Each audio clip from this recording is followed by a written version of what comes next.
Grafton Underwood is in the Kettering district of Northamptonshire.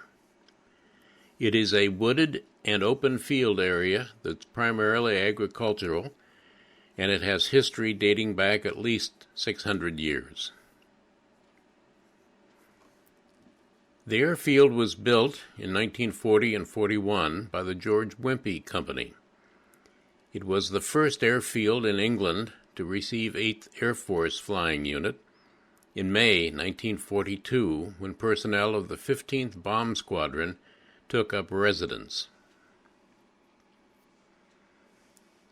The field consists of two parts: an airfield, which is on this diagram left of the black line representing Bridgestock Road, where all of the aircraft, maintenance, fuels, and ordnance materials were stored.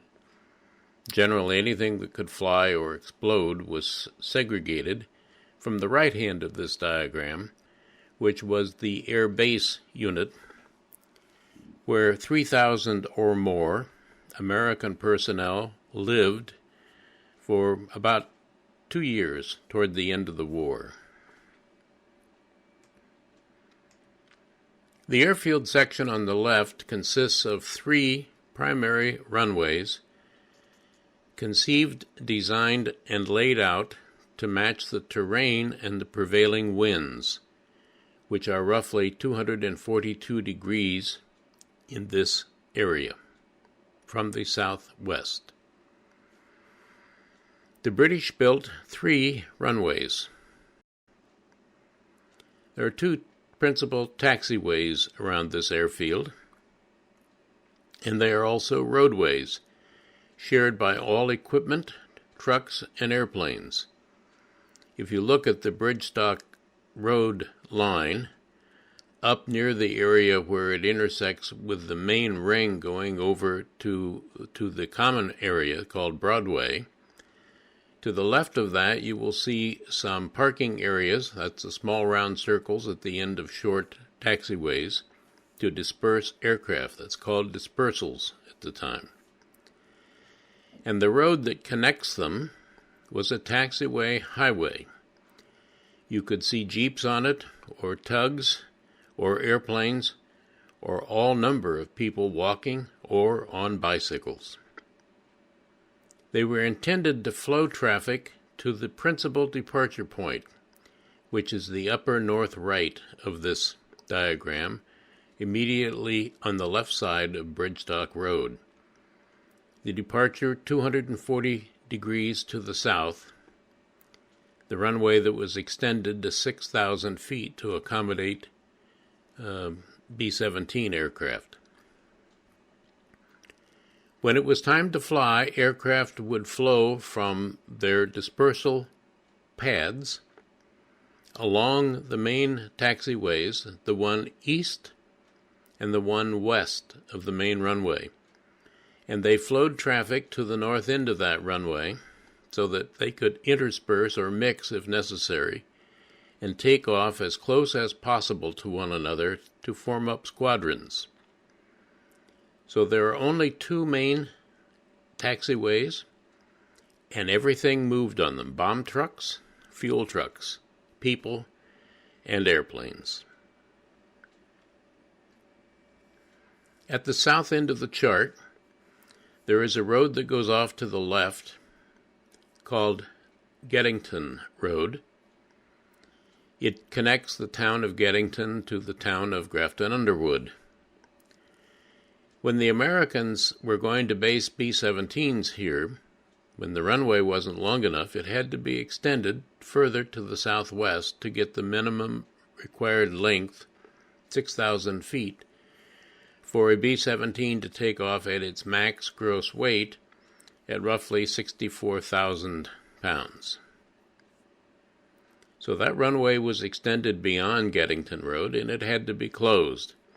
And it was truncated to the right of the pads that you see just at on the northern edge of the highway. And it was closed for the duration of the war. And the runway was extended south along with pads and a gunnery range at the south end of the field. Subsequent to the closing of the base, the roadway has been opened again, and the runway is removed.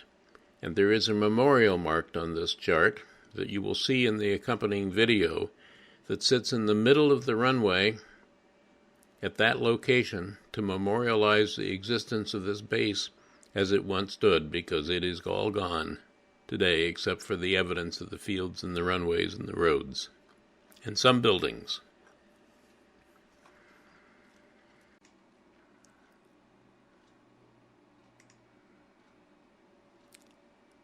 And now here's the footage shot by Graham Butlin, the English chap who lives in the Kettering area. He's taken off from the right side of the main runway at Grafton Underwood, which was heading 60 degrees to the northeast and 240 degrees to the southwest. And you can see in this video the other two runways built on this airfield. The one at mid-picture that runs from the left to right is the second runway, and that is an east-west runway. And over at the edge there you see there's an X where the other runway crosses, which is a northwest to southeast runway. The only one long enough for taking off B-17s at full weight was the 624, and the prevailing wind direction in this area is from the southwest. So all takeoffs for battle left on runway 24. At the edge of the airbase here is the small village of 146 persons called Grafton Underwood. The roadway that we see in the lower picture is Geddington Road. It had to be severed for the war to extend the runway to the south for the American-made B-17s. The other roadway that runs south into this village is Bernstock Road. And you see it wanders off to the south there, wandering around the beautiful British countryside. This Northamptonshire is a very beautiful place indeed. The steeple is the church, the St. James the Apostle Church, here in Grafton Underwood. And it was notable because if you took off heavy on runway 24 and made a left turn out as soon as possible to alleviate problems for traffic behind you, you often just cleared the top of the steeple and probably rumbled more than a few windows in town as you were turning to the east to head across the North Sea and into Europe. The town has changed little in the last 100 or so years, but of course the area around it changed immensely in 1940 when the Wimpey Company came to build this airfield on a standard model design that was used by the RAF. There were lots of cookie-cutter airfields like this in Britain. And it was built here to the north side of town, north of Geddington Road. These pictures were shot in spring. Most of the fields were not yet under growth, but it was a beautiful day when Graham shot this footage. We're at roughly 1,000 to 1,200 feet altitude, and the woods in front of us was built after the war, and when the runways were converted from pavement to tree lines. The trees were all planted in rows and in different varieties, as you can see. And today you see that the Geddington Road that comes from the left side of the picture across the runway and disappears to the right now is a monument at Geddington Road where it got to the center of runway 6.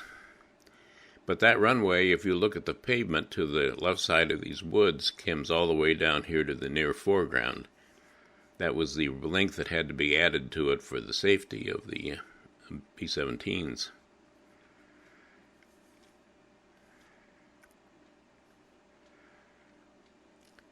If you look around the edge of the airport on the left, you'll see there's a perimeter road.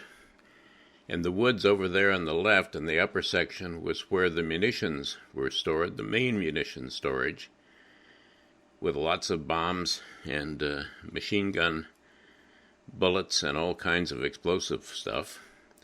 And the main fuel stores were up along that woods as well. And these nice brown fields were covered with a taxiway and many, many pods. I think there were 64 pads that were used for aircraft parking at the time to separate the airplanes from one another in the event of attack. I believe there were 65 of them. As Graham is flying us north on this runway, northeast, we can see the end of it ahead. There's a woods with a little light green field in front of it, and that field is the last part of the airport property. It's just across the boundary from the boundary road in this area up here. We'll see that in a moment. You'll see the boundary road on the left comes around the side of the airport to a point up here at the northeast, and that was the terminus of runway 6.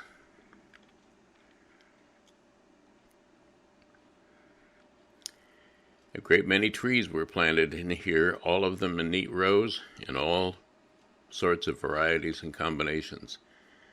This part of Northamptonshire has a long history of woods that played a role in the development of the British society and their social customs. Now this property, this woods to the left here, was called the Old Woods. And we're going to turn around at this point and look in the direction of takeoff on that runway, which is 240 degrees.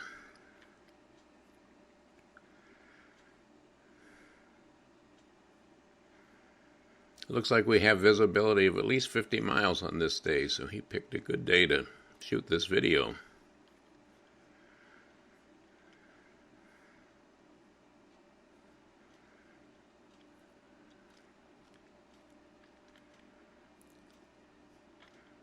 Now you see the perimeter road coming on the screen there on the left, where it wraps around the northern tip of the runway 6 here, and then it goes down the left side of the runway all the way to the building complex, which is about half a mile down there.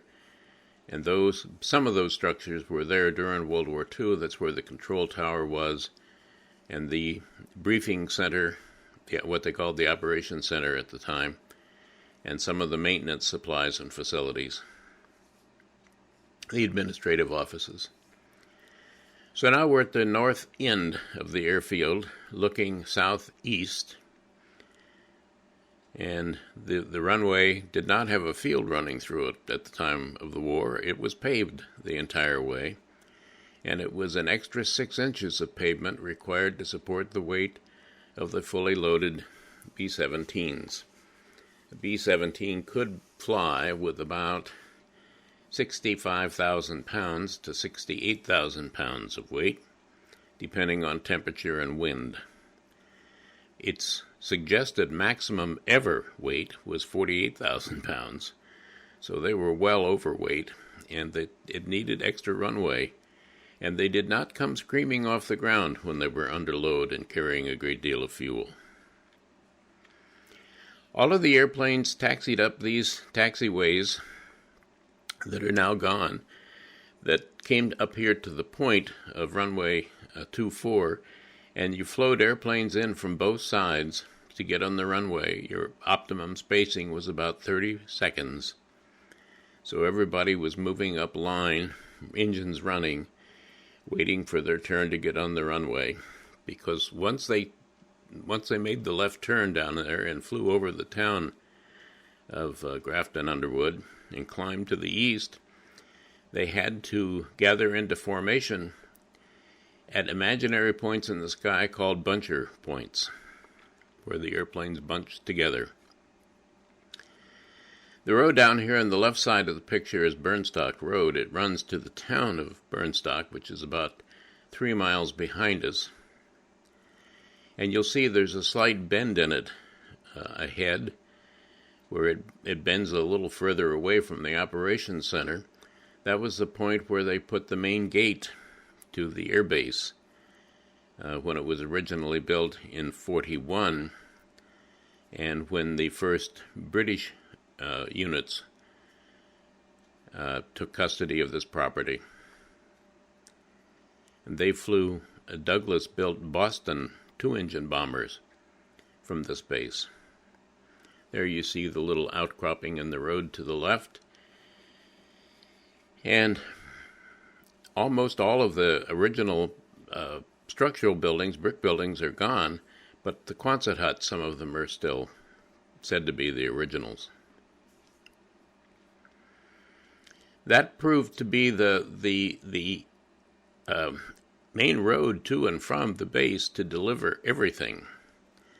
Munitions, fuel, food, supplies, people, everything came up Burnstock Road, mostly from the south.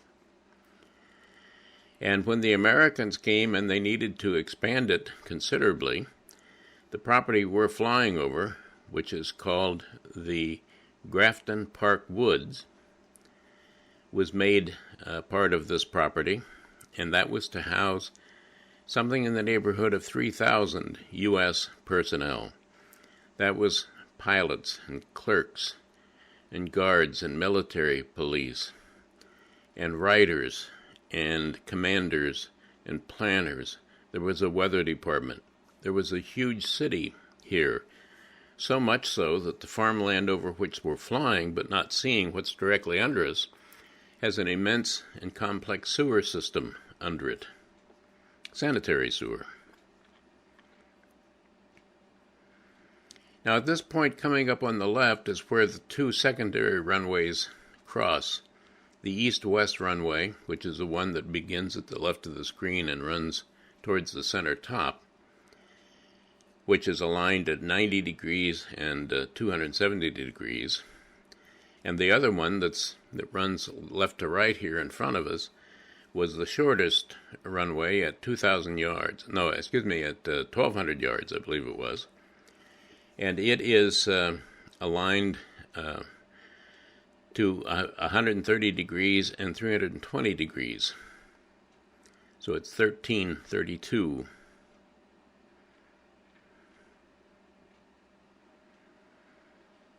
This road that we see crossing those fields and heading off in what is the westerly direction here, north of the east-west runway, was present at the time, and it was part of the taxiway structure.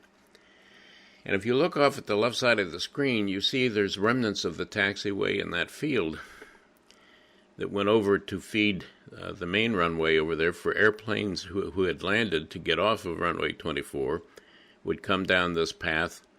And it came and bent around this woods, which wasn't there at the time. And that taxiway went around the east side of the field, all the way up to the north end of runway 624, the 24 end, and then went through the brown fields in the distance along that woods and connected all of these 65 parking pads.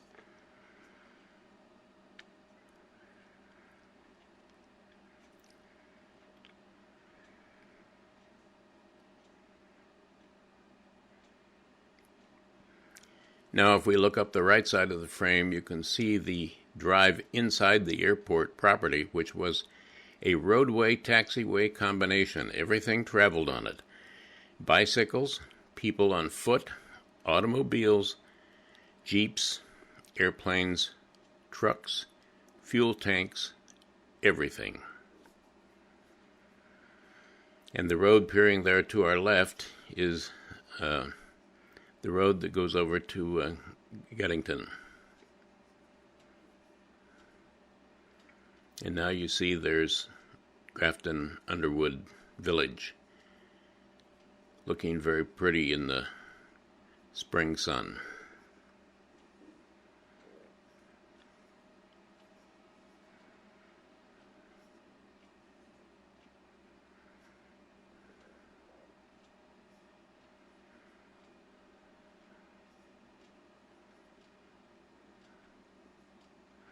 This brown field below us here was where the British barracks existed on the field. When the Americans moved in here in April of 1942, there were so many more people that the area across Burnstock Road there, called the Grafton Wood area, which was about a mile wide and about a mile long. That's where the officers' digs were built. That's where the cinema was, the barber shop, the mess halls, all in the hospital, and the Red Cross Center.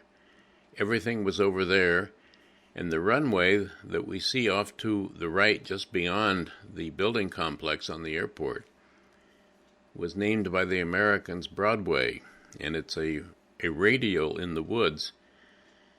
The woods is built so that it has a center that is cleared, that's circular, about 200 feet in diameter, and there are radial lanes 100 feet or so wide that go off about every 45, 60 degrees.